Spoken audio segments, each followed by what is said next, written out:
बिना विचार के जो बोलते हैं उसकी कोई कीमत नहीं होती है, क्योंकि बिना विचार के अगर बोलते हैं तो कुछ का कुछ बोलते हैं, लेकिन विचार पूर्वक जो बोलता है उसकी वाणी नपी तुली बिल्कुल परफेक्ट होती है। किसी ने कहा है कि मुझे अक्सर बोलने का अफसोस हुआ है, चुप रहने का नहीं हुआ है। साहब कहते हैं बोल तो अमोल है, जो कोई बोले जान, ये तराजू तौल के तब मुख बाहर आन। बोल बातें वाणी आन लाना। बोल तो अमोल है, बातें तो ऐसी उत्तम उत्तम होती हैं जिनका कोई मूल्य नहीं चुका सकता है। बातें ऐसी उत्तम उत्तम होती हैं कि उनका कोई मूल्य नहीं चुका सकता है, परंतु कब? जब बोलने का ढंग जाने तब। जो कोई बोले जान, अगर उसे कोई बोलने का ढंग जाने तब उनकी कीमत कोई नहीं चुका सकता है। ये तराजू तौल के, वह ढंग क्या है? साहब कह रहे हैं कि पहले हृदय रूपी तराजू पर तौल कर तब मुख बाहर आन, तब बात को मुख से बाहर निकालना चाहिए। साहब बोलने का ढंग बता रहे हैं कि पहले हृदय रूपी तराजू पर तौल लो कि हम जो बोलने जा रहे हैं कहीं उससे किसी को दुख तो नहीं पहुंचेगा, कष्ट तो नहीं हो जाएगा, या हम जो बोल रहे हैं निरर्थक बातें तो नहीं हैं। पहले बोलने का ढंग हमें सीख लेना चाहिए, और वो ढंग क्या है? पहले हृदय रूपी तराजू पर तौल लो, तब बात को मुख से बाहर निकालो। वाक्य शक्ति एक अद्भुत शक्ति मिली हुई है मनुष्य को। वाक्य शक्ति एक अद्भुत शक्ति मिली हुई है, और वह केवल मनुष्य को प्राप्त है, दूसरे प्राणियों को नहीं है। है दूसरे प्राणियों को भी, लेकिन दूसरे प्राणी उसको उतना अच्छे ढंग से व्यक्त नहीं कर सकते हैं, नहीं बता सकते हैं। है उनके पास भी वाणी की शक्ति, लेकिन मनुष्य जैसा अगर कोई सोचे कि वो बोल लें, अपने मन की बात को बता दें या दूसरे की बात को समझ लें, तो ऐसा नहीं है संभव। तो साहब कह रहे हैं वाक्य शक्ति एक अद्भुत शक्ति है जो केवल मनुष्य को प्राप्त है, और उसका सदुपयोग करने से बड़े बड़े काम बन जाते हैं, और दुरुपयोग करने से बने काम भी बिगड़ जाते हैं। रावण ने कठोर वचन कहकर अपने भाई विभीषण को शत्रु बना लिया, और राम ने उससे मीठे वचन कहकर मित्र बना लिया। युधिष्ठिर के राजसूय यज्ञ में दुर्योधन को जल का थल, थल का जल आदि भ्रम होने से उसकी गतिविधि पर भीम, अर्जुन, नकुल, सहदेव के द्वारा व्यंग्यात्मक हंसी करने से दुर्योधन के मन में आग लग गई, और उसके पीछे युद्ध के बीज बो गए। एक ट्रक निर्माता कंपनी का एजेंट एक ट्रक व्यापारी के कार्यालय में उसे अपने माल का ग्राहक बनाने के लिए पहुंचा। व्यापारी ने उसे देखते ही कहा, आपका माल मैं नहीं ले सकता हूँ। देखते ही उससे रुष्ट हो गया। क्या कहा? मैं आपका माल नहीं ले सकता हूँ, क्योंकि मैंने अमुक कंपनी में माल लेने की बात तय कर ली है। उस एजेंट ने बड़ी विनम्रता और शालीनता से कहा, बहुत अच्छा, जिस कंपनी से आपने सौदा किया है वो प्रमाणिक कंपनी है, बहुत अच्छा सामान बनाती है, उसके सौदे में आपको लाभ ही होगा, परंतु आज नहीं तो आगे कभी मेरी कंपनी को भी सेवा का अवसर देने की कृपा कीजिएगा। व्यापारी एजेंट की बातें सुनकर उससे बहुत प्रभावित हुआ और तुरंत उससे करोड़ों का सौदा कर लिया। कह रहा था कि मुझे नहीं लेना है आपका सौदा, लेकिन तुरंत उससे प्रभावित हो गए। यदि एजेंट उस कंपनी की निंदा करता जिससे व्यापारी ने सौदा कर लिया था, तो व्यापारी एजेंट से चिढ़कर उससे बातें भी नहीं करता, परंतु उसकी पर गुण प्रशंसा ने व्यापारी को मोह लिया। हम दूसरे की लकीर काट कर उसे छोटी करने के चक्कर में रहते हैं, अपनी बड़ी लकीर द्वारा उसे छोटी नहीं कर पाते। दूसरे की बुराई एवं निंदा करने वाला तथा दूसरे को कटु कहने वाला कभी वार्तालाप में सफल नहीं हो सकता। जिसकी वाणी में अपने विषय में अहंकार तथा दूसरे के प्रति हीन भावना रहती है, वह बातचीत में दूसरे के ऊपर अच्छा असर नहीं डाल सकता। डॉक्टर, एजेंट, व्यापारी, वकील, अध्यापक, राजनेता, किसी समूह के स्वामी आदि को वाक्य कुशल होना चाहिए, जिससे वह अधिक से अधिक लोगों को अपनी ओर ला सके। गुरु, धर्मोपदेशक एवं प्रवक्ता को तो चाहिए कि वह ऐसी वाणी बोले जिससे जन समाज उसकी बातों को समझने के लिए आकर्षित हो। इसका अर्थ यह नहीं कि वह मीठे वचन के नाम पर असत्य एवं केवल मनोरंजन का आश्रय ले। सत्य प्राय कटु होता है और उसके बिना किसी को निर्भ्रांत ज्ञान नहीं हो सकता। जो सत्य का ग्राहक होगा वह उसे सुनेगा और उसका आचरण करेगा। ज्वरग्रस्त आदमी का कल्याण मिठाई से नहीं, कड़वे काढ़े से होगा, परंतु उसमें थोड़ा मीठा मिला देने से वह उसे सरलता से पी लेगा। कटु सत्य को जितना संभव हो मीठे लेप में देना प्रवक्ता की समझदारी है। जो सत्य होता है वो कड़वा होता है, लेकिन उसको भी जितना हो सके उतना मीठा बना करके बोलना चाहिए। कहते हैं कि एक राजा के यहाँ एक गया कुआं पर बैठा था पानी भरने के लिए। तो पानी पीने के लिए गया, एक पनिहारी पानी भर रही थी, एक माता कोई, तो गया तो कहा कि मेरे बाप की मेहरी मुझे पानी पिला दो, मेरे बाप की मेहरी मुझे पानी पिला दो। तो रस्सी धरी थी ना, बाल्टी में जो पानी निकाली उसी रस्सी से उनको खूब पीटी। ये तो बोलने का ढंग है, ऐसे बोलना चाहिए। और दूसरा गया फिर तो कहा कि मेरी माता मुझे बहुत प्यास लगी है, मुझे पानी पिला दो। बात एक ही है ना, माता आखिर पिता की ही तो पत्नी हुई। मेरी माता मुझे पानी पिला दो, मुझे बहुत प्यास लगी है। तो उसको पूरा पानी अच्छा से पिलाई, बड़े प्रेम से पिलाई और वो तृप्त हो गया। अब एक पानी भी नहीं मिला, मार भी खाया। तो ये बोलने का ढंग है, बातें वही रहती है, लेकिन उसी को आदमी अच्छे ढंग से भी बोल सकता है और गलत ढंग से भी बोल सकता है। कई लोग हैं दूसरे की बातें ही, किसी से बातचीत हुई, बढ़िया बढ़िया अच्छी से बात हुई, लेकिन उसी को जाके जिसकी बातें रहती हैं उसके पास वो दूसरे ढंग से बताता है। ऐसा बताता है कि उसके मन में जहर भर जाए। और चाहता तो जहर अगर कोई बोला रहता है तो उसको भी वो अच्छे ढंग से बता सकता है, लेकिन वो उसको गलत ढंग से बताएगा ताकि उसके मन में उसके प्रति द्वेष भाव बन जाए। तो ऐसे होते हैं लोग बोलने वाले, मतलब बोलना नहीं जानते हैं कैसे क्या बोलना चाहिए। सत्य बात जितनी होती है वो अक्सर कड़वी होती है, लेकिन उसको भी साहब कह रहे हैं जितना संभव हो मीठे लेप में देना प्रवक्ता की समझदारी होती है। सदगुरु ने यहाँ मानव मात्र को राय दी है कि वो बोलने का ढंग समझ कर बात करें। बोलने का ढंग क्या है? ये तराजू तौल के तब मुख बाहर आन। केवल इस आधी साखी का जीवन में व्यवहार हो जाए तो बड़ी शांति आ जाए। मालूम होता है कि हम सदैव नशा में होते हैं और पदे पदे बिना विचार किए बोलते रहते हैं, बक बक बक बक बस बोलते गए, विचार नहीं करते हैं कि हमें कितना बोलना चाहिए, क्या बोलना चाहिए, कहाँ बोलना चाहिए, किस जगह बोलना चाहिए, किससे बोलना चाहिए अपनी बातें। इसका हमें ज्ञान नहीं होता है। हम गलत जगह बोल के, गलत बातें बोल के, गलत ढंग से बोल के और अपने ही लिए कांटा बोल लेते हैं। साहब कहते हैं पदे पदे बिना विचार किए बोलते रहना, और उसके फल में लोगों द्वारा फिर क्या होता है? उपेक्षित हो जाते हैं, कोई अच्छा नहीं मानता है, भीतर से भी असंतुष्ट होते हैं। मनुष्य को चाहिए कि जब वह किसी भी प्रकार के मानसिक उद्वेग में हो तो उस समय मौन रहे, उद्वेग में बात ना करे। किसी महत्वपूर्ण बात पर अनेक बार विचार करने के बाद अपनी राय समाज में रखना चाहिए।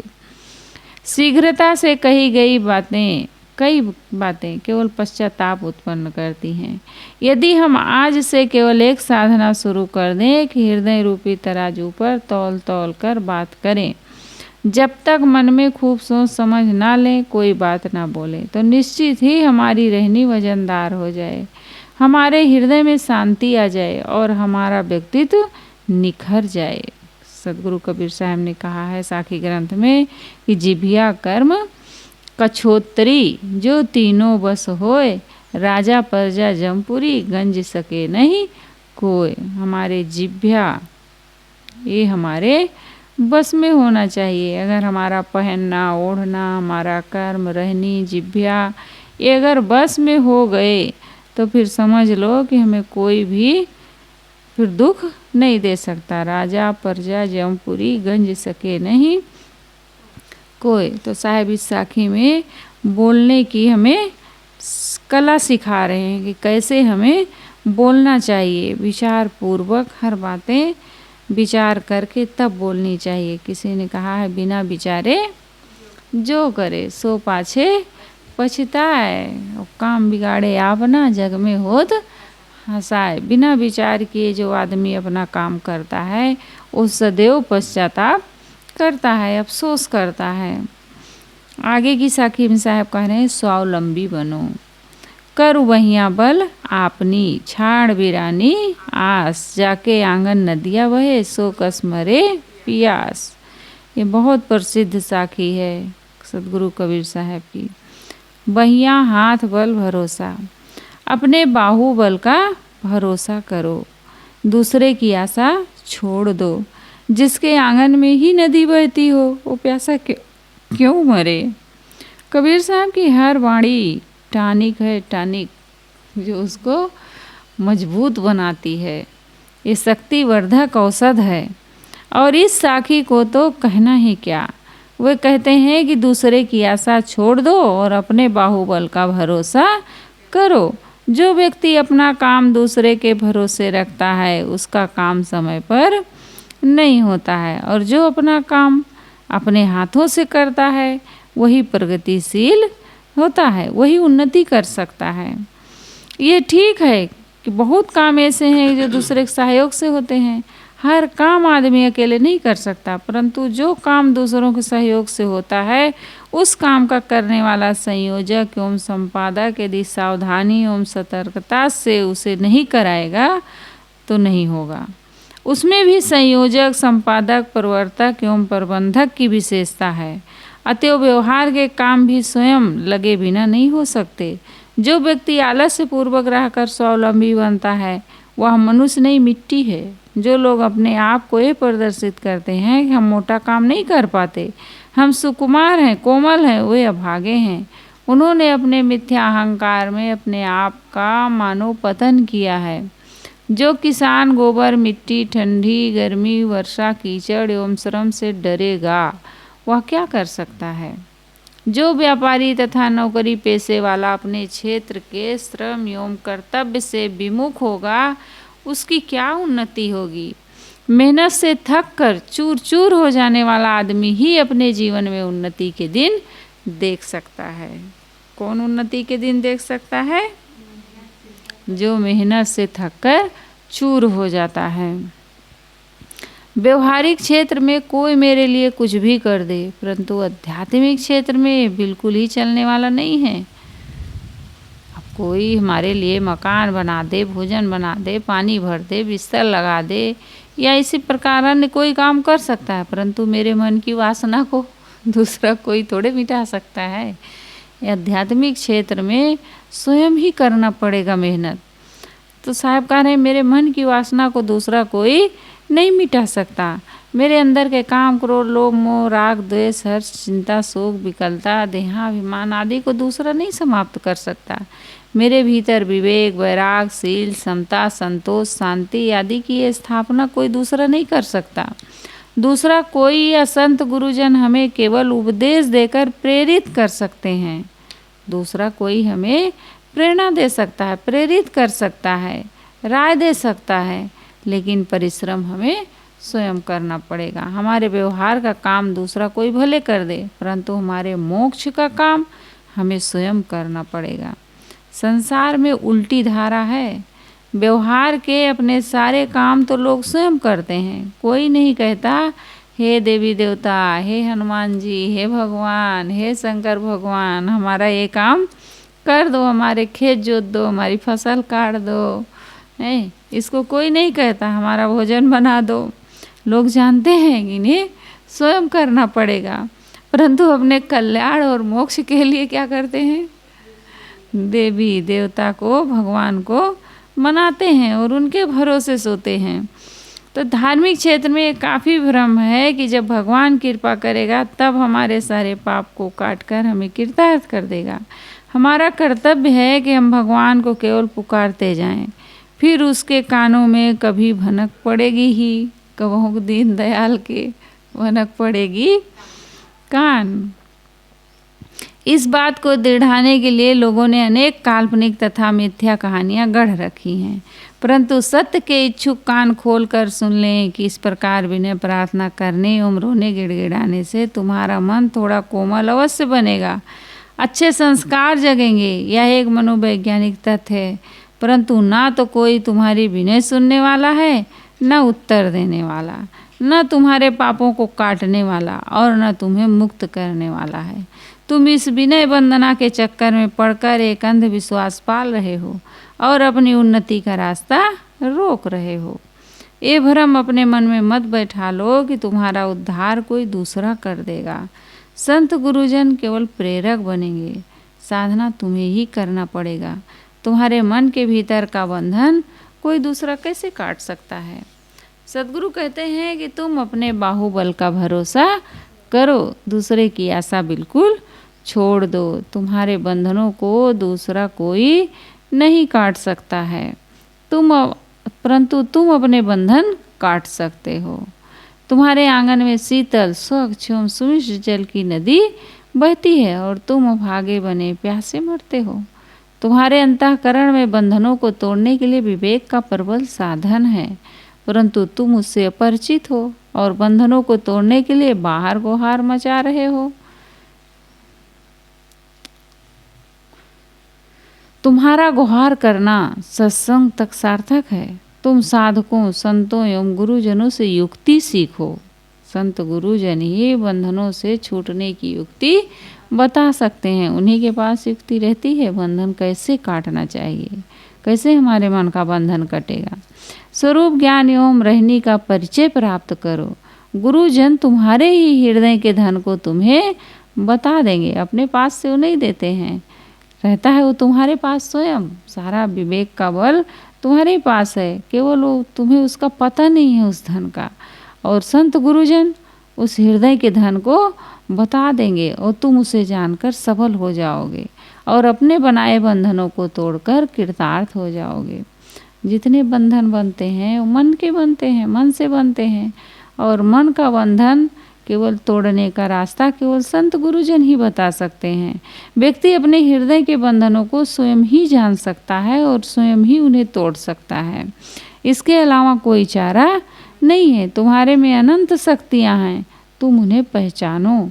गुरुजनों की उपासना कर उनके सत्संग से अपने आप को भली भांति परखो और अपने उद्धार के लिए स्वयं उठ खड़े हो जाओ। क्या करें साहब, तुम्हारे पास अनंत शक्तियाँ हैं। मनुष्य के पास बहुत शक्ति है। रात दिन मनुष्य का माइंड काम करता है, सोता रहता है तो भी काम करता रहता है। कितनी शक्ति है बताओ, कितना दिन से चल रहा है, जब से जन्म लिए तब से वो काम कर रहा है। बहुत शक्ति है आदमी के पास, लेकिन वो अपनी शक्ति को कहते हैं कि एक हिस्सा भी नहीं उपयोग करता है आदमी अपनी शक्ति को। इतना शक्ति है आदमी के पास, इतना दिमाग है, लेकिन उसका वो उपयोग करना ही नहीं जानता है, जानता भी नहीं है। साहब कहते हैं कि तुम्हारे में अनंत शक्तियाँ हैं, तुम उसे पहचानो और अपने आप को भली भांति परखो। गुरुजनों की उपासना करके, सत्संग से, स्वाध्याय से अपनी शक्ति को परखो, पहचानो और परख कर उद्धार के लिए स्वयं खड़े हो जाओ। तो साहिब इस साखी में क्या कह रहे हैं कि स्वावलंबी बनो। भौतिक क्षेत्र में भी जो आलसी रहेगा वो कभी उन्नति नहीं कर सकता है, लेकिन बाहर तो कोई हमारा काम दूसरा कर भी सकता है, लेकिन भीतर हमारे जो मन के विकार हैं उनको अगर सोचें कि कोई दूसरा हमें मिटा सकता है तो नहीं मिटा सकता है। हमारे भीतर कोई विवेक, वैराग, शील, समता, संतोष आदि की स्थापना कर देगा तो उसको भी नहीं कर सकता है, उसको भी हमें स्वयं ही करना पड़ेगा। तो साहब कह रहे हैं, कर वहिया बल आपनी छाड़ वीरानी आस, जाके आंगन नदिया बहे सो कस मरे प्यास। जिसके भीतर ही वो शांति रूपी जल भरा हुआ है, उसको ना पी करके आदमी बाहर दौड़ रहा है कि बाहर से हमें मिलेगी सुख और शांति, यानी कि दूसरे देवी देवता, ईश्वर, परमात्मा के चक्कर में पड़ के उनके पीछे रो रहा, गिड़गिड़ा रहा है, हाथ जोड़ रहा है कि हे भगवान हमें मोक्ष दे दो, हे भगवान हमें शांति दे दो, हे भगवान हमारा उद्धार कर दो, हमें धन संपत्ति दे दो। क्या क्या नहीं आदमी मांग रहा है। साहब कहते हैं तुम्हारे भीतर ही वो शांति रूपी जल भरा हुआ है, नदी बह रही है उसकी, वहाँ पानी ना पी करके आदमी प्यासा मर रहा है, क्योंकि उसे उसका पता ही नहीं है। और उसकी परख, उसका पता हमें संत गुरुजन ही बताएंगे। बोलिए सद्गुरुदेव की जय।